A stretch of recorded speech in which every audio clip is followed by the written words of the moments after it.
Faut-il lire Bérésina de Sylvain Tesson? C'est la question dont débattent Grégoire Le Ménager de l'Obs et Jean-Christophe Buisson du Figaro Magazine. Bien sûr qu'il faut lire Bérésina de Sylvain Tesson, ne serait-ce que pour avoir un petit livre rouge chez soi digne de ce nom et se débarrasser du précédent si tant est qu'on l'ait eu. Sylvain Tesson, c'est cet écrivain... Quelle entrée en matière Non, c'est une collection formidable des éditions Guérin, qui est une maison d'édition plutôt de livres d'alpinisme d'ailleurs, d'aventure. Et Sylvain qui est un grimpeur alpiniste aussi à ses heures perdues, ce qui lui vaut parfois quelques prises de risques inutiles, publie dans cette maison donc ce texte qui est au-delà de l'aventure, de l'aspect sportif et la prouesse presque physique de l'affaire, puisqu'il refait la retraite de Russie de 1812, des Gronières de Napoléon, de Moscou jusqu'à la cour des Invalides à Paris, en sidecar.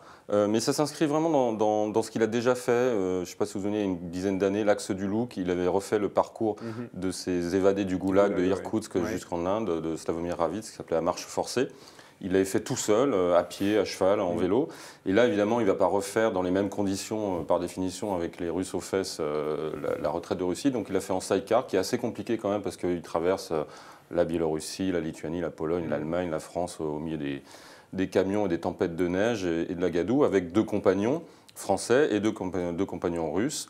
Et c'est l'occasion... D'abord, c'est un voyage de mémoire. C'est d'abord rendre hommage à ces grognards et surtout essayer de comprendre comment, il y a 2 siècles, des hommes, des paysans du Gâtinais ont pu accepter d'aller jusqu'à Moscou et puis de perdre et puis de revenir, pour ceux qui sont revenus, c'est-à-dire pas grand monde, tout ça pour un homme, Napoléon. Donc c'est à la fois un livre de géographie, évidemment, d'aventure, et puis un livre d'histoire qui nous remet en mémoire, puisqu'il voyage avec les livres, les mémoires de Caulaincourt, du Sergent Bourgogne. Donc c'est des allers-retours permanents dans l'histoire et dans l'actualité, dans la géographie, ce qui rend le livre passionnant, notamment pour ça, puis avec une écriture, avec des petites pépites d'écriture assez fréquentes. Voilà, c'est du Sylvain Tesson comme on le connaît, peut-être moins littéraire que ses précédents livres chez Gallimard, mais qui est un échappatoire à la tristesse de notre monde et à l'obsession économiste qui nous habite les uns et les autres. Et surtout, voilà, un moyen aussi de voir comment la France est peut-être trop petite aujourd'hui, n'a plus cette ambition qu'elle avait il y a 2 siècles, et que son ambition aujourd'hui se résume encore une fois à des points de croissance et puis à avoir sa retraite. Et lui part pour montrer qu'il existe autre chose dans le monde.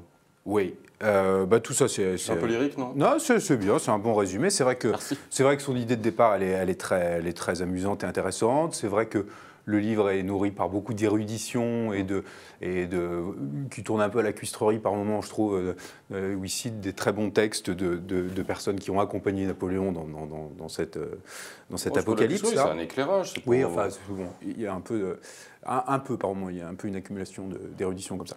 Mais peu importe. Et puis par ailleurs, il y a un côté un peu débraillé dans le livre qui le rend plutôt sympathique dans la manière dont il raconte sa propre aventure.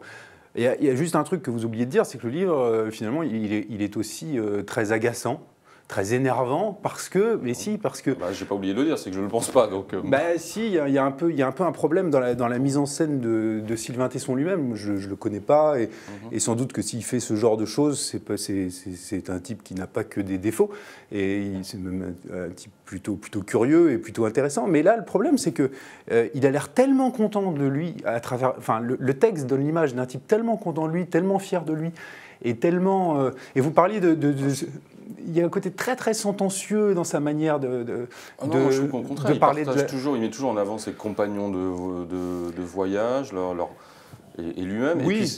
Et puis c'est une tradition, ce type de livre qui a à la fois une expérience personnelle, mais qui a vocation à éclairer les gens sur quelque chose, en l'occurrence sur l'histoire et la géographie. C'est ce que fait William Dalrymple dans L'ombre de Byzance, c'est ce que fait Kapuscinski dans Mes voyages avec Hérodote. C'est-à-dire qu'ils parlent un peu d'eux-mêmes, parce que l'idée, c'est qu'ils font un voyage extraordinaire que personne ne fera. Ni vous ni moi, on est capable de piloter une Oural, un sidecar dans ces conditions-là, et puis on a autre chose à faire que revenir de Moscou à Paris pendant 10 jours. Et donc il faut que le lecteur s'identifie à l'expérience de la personne, qui lui-même s'identifie, pour le coup, aux grognards de Napoléon pour l'un, aux vieux moines du VIe siècle pour Dalrymple, Mais même Marco Polo, quand il fait le devisement du monde, il parle de lui. Il se met en scène parce que... Non, mais qu'il parle de lui, c'est nécessaire, enfin, il est, évidemment. Mais là, il y a qu'il parle trop de lui. Mais surtout, il parle de lui avec une espèce d'autosatisfaction qui est un peu gênante. Et justement, pour les pauvres, braves gens comme vous et moi, qui ne sommes pas capables de faire ce genre de choses, il y a une espèce de condescendance, de mépris qui soigne du texte tout le temps. Alors je ne sais pas si lui le pense ou si c'est simplement des maladresses d'écriture. Je ne sais pas dans quelle mesure il a retravaillé son texte parce qu'il a eu cet accident et que le texte a été publié. Non, il l'a rendu le jour de son accident. Ah, il l'a rendu le jour de son accident, donc il est inexcusable. Je lui souhaite un bon rétablissement quand même. Non, mais je lui souhaite un bon rétablissement quand même. Mais il y a vraiment quelque chose de cet ordre-là. Et dans l'espèce encore une fois, de position très, très sentencieuse, très, très hautaine qu'il a vis-à-vis de cet Occident. Oui, mais ça, c'est sa distance du monde. Oui, mais bon. C'est comme, encore une fois, Nicolas Bouvier, quand il part pour fuir quelque chose. Et qu'est-ce que Sylvain Tesson fuit? Il fuit le monde matérialiste, le monde qui ne pense qu'à l'argent, qui ne pense qu'à son présent et à son futur, qui ne regarde jamais en arrière. Et lui célèbre ça, célèbre l'histoire, notre histoire glorieuse et tragique à la fois, qui est celle de l'Empire napoléonien. C'est un moyen de rafraîchir nos mémoires sur une période que les gens oublient petit à petit. Après, quand vous dites qu'ils se mettront en avant avec une certaine satisfaction, ils n'hésitent pas non plus à montrer combien il peut être ridicule dans certaines situations. Oui, ça, c'est quand même assez appréciable. Et en même temps, c'est fait avec une forme de coquetterie. Enfin, non, ce que je veux dire, c'est que la grande différence avec Nicolas Bouvier, quand même, Nicolas Bouvier, évidemment, se met en scène à l'intérieur de ses textes. Évidemment, s'il voyage, c'est pour les raisons que vous avez données.